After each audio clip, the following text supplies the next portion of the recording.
જે બહુ મારે તો દુઃખ સાથે કહેવું પડે છે કે કરોડો રૂપિયાના ખર્ચે આ વિધાનસભા ભવન ચાલે છે. કરોડો રૂપિયાના પગાર, કરોડો રૂપિયાના ખર્ચાઓ એટલા માટે પબ્લિક કરે છે કે પબ્લિકના વિષય ઉપર કોઈ વાત થાય. મેં જોયું કે ભાજપના એક માનની ધારાસભ્ય શ્રી ઊભા થયા અને સરકારને રજૂઆત કરી કે અમને ક્રિકેટની સ્ટેડિયમની ટિકિટ ન મળી, ન્યુઝીલેન્ડ અને ભારતની ક્રિકેટની ફાઇનલની ટિકિટ નથી મળતી, તો સરકાર કંઈક ટિકિટની વ્યવસ્થા કરે.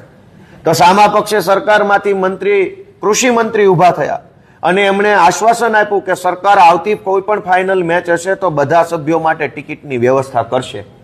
આટલી જ ગંભીરતા, જે બાળકોને શાળામાં એડમિશન નથી મળતું એના માટે કેમ નહીં? કહેવું જોઈએ સરકારે કે કોઈ પણ દર્દી ખિસ્સામાં પૈસા ન હોય તો એડમિશન વગરનો નહીં રહે દવાખાનામાં કે શાળામાં. શાળામાં જગ્યાઓ નથી, દવાખાનામાં ખાટલાઓ નથી, ગરીબ માણસને બસમાં ટિકિટ મળતી નથી કેમ કે બસ જ આવતી નથી.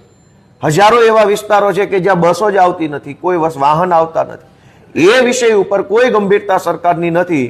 પણ અવડી મોટી ગુજરાતની વિધાનસભાની અંદર ક્રિકેટની ટિકિટો ધારાસભ્યોને નથી મળતી એ બાબતના મુદ્દા ઉપસ્થિત થાય છે. મને એવું લાગે છે કે ગુજરાતની જનતાએ આની ગંભીર નોંધ લેવી જોઈએ કે આ વિધાનસભામાં કેવા કેવા પ્રકારના મુદ્દાઓ આવી રહ્યા છે.